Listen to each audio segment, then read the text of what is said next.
Assalamualaikum warahmatullahi wabarakatuh. Halo semuanya. Welcome to Lampung Dev Academy.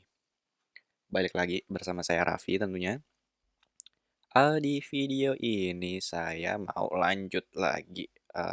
Kita belajar Zasten. Jadi kemarin kita belajar apa ya?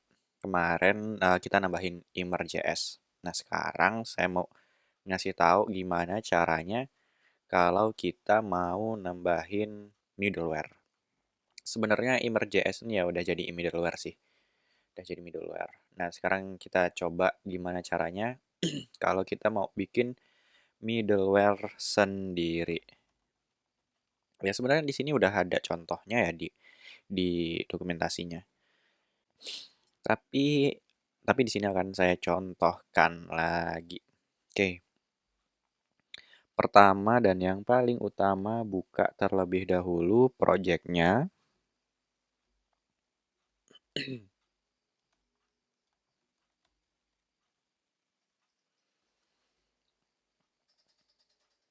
Oke, kita buka dulu projectnya dan jangan lupa di zoom. Oke, gini ya.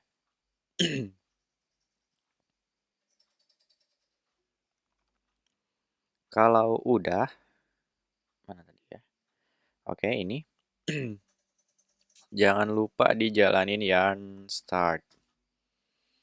Oke, by the way, teman-teman semua, kalau kira-kira kalau saya buat materi tentang monorepo, bagus nggak tuh?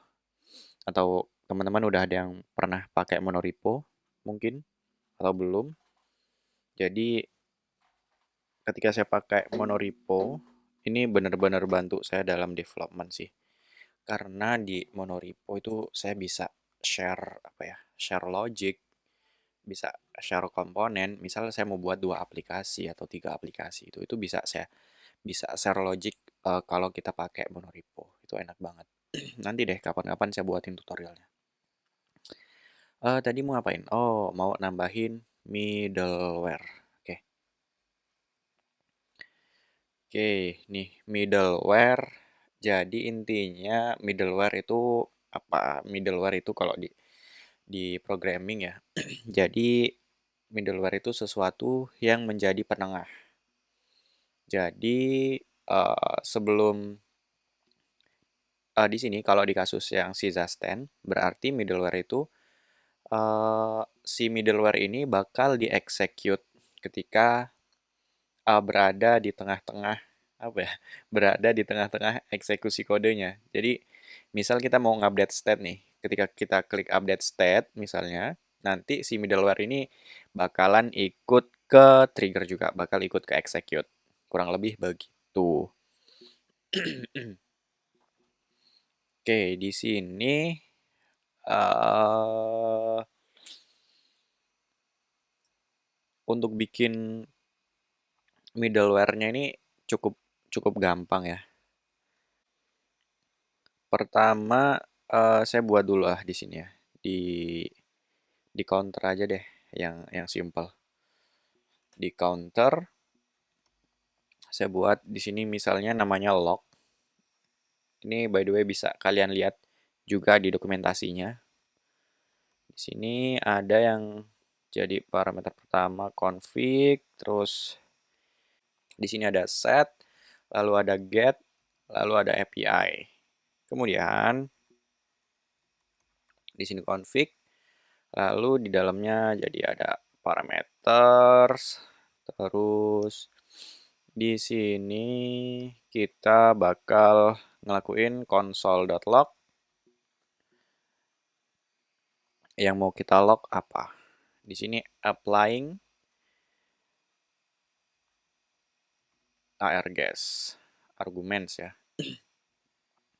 Terus di sini kita set args arguments, terus di sini baru terakhir kita nge-console lagi console.log. New state-nya adalah state yang baru. Jadi berarti di sini kita panggil get.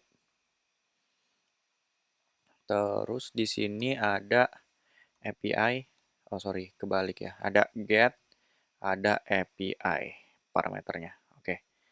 Nice, kurang lebih begini. Nah, nanti si lognya itu dipakai di mana? Si lognya dipakai di dalam sini. Misal DevTools-nya saya hilangin aja. Oke, begini kurang lebih. Sekarang saya buka terlebih dahulu middleware-nya. Di-inspect, terus dilihat di konsol. Kalau saya increase, nah dia nge-applying state. Nah ini, terus new state-nya adalah, ya ini seluruh state ini. Kalau increase lagi, ya new state-nya dia jadi 2. Dia nge-apply, oh sorry, dia nge-apply state counternya +1. Kurang lebih begitu. Nah, yang jadi masalah, sebenarnya bukan masalah besar sih, tapi kalau banyak bisa jadi masalah besar. Di sini tadi kan ada DevTools ya. Ini sebenarnya kita bisa bungkus juga kayak begini. Bisa nih kayak gini. Ini masih tetap jalan.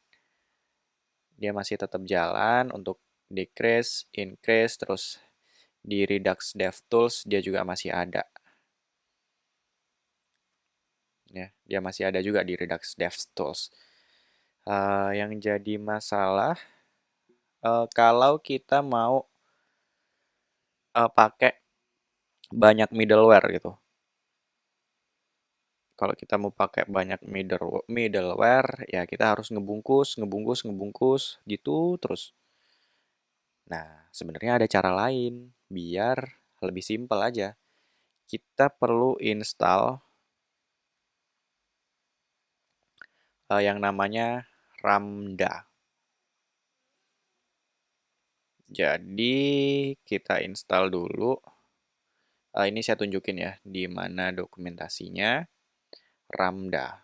Nih, how to pipe middleware. Jadi intinya ngegabungin middleware gitu intinya. Nah, kita perlu install Ramda terlebih dahulu.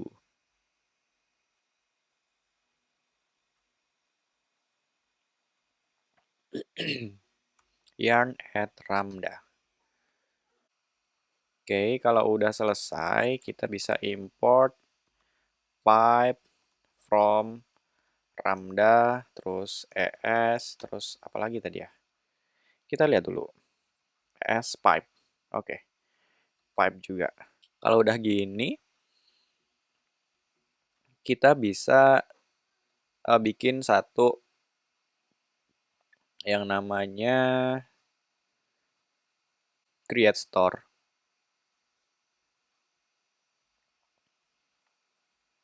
Jadi ini begini. Const create store. Terus dia dimasukin ke dalam pipe. Di dalam pipe ini ada log, terus ada DevTools, terus yang terakhir ada create. Kalau udah, ini tinggal dibungkus aja si log dan DevTools ini bisa dihapus begini. Oke, ini di dalam di dalam apa namanya di dalam store-nya users. Ini kan kita perlu nambahin DevTools. Terus kalau kita mau nambahin Immer.js, kita tambahin di sini. Ya, kita bisa bisa nambahin juga si Immer.js-nya langsung di sini. Produce. Begitu. Jadinya lebih simpel. Kita nggak perlu nambahin satu per satu. Kayak gitu. Ini benar-benar ya bisa lebih memudahkan kita. Sedikit membantu dalam menggunakan middleware. Jadi ini udah, sekarang kita coba cek lagi. Mastiin apakah apakah ini bekerja dengan baik atau tidak. Kita lihat increase, oke dia masih bisa nih. Terus DevTools-nya masih ada juga nih. DevTools-nya. Kalau misalnya si log-nya ini saya ilangin, harusnya dia udah nggak ada lagi. Oke, lihat? Nggak ada kan? Padahal state-nya dia nambah. Oke, kurang lebih gini aja tutorialnya. Semoga bisa nambah pengetahuan buat teman-teman semua. Thank you.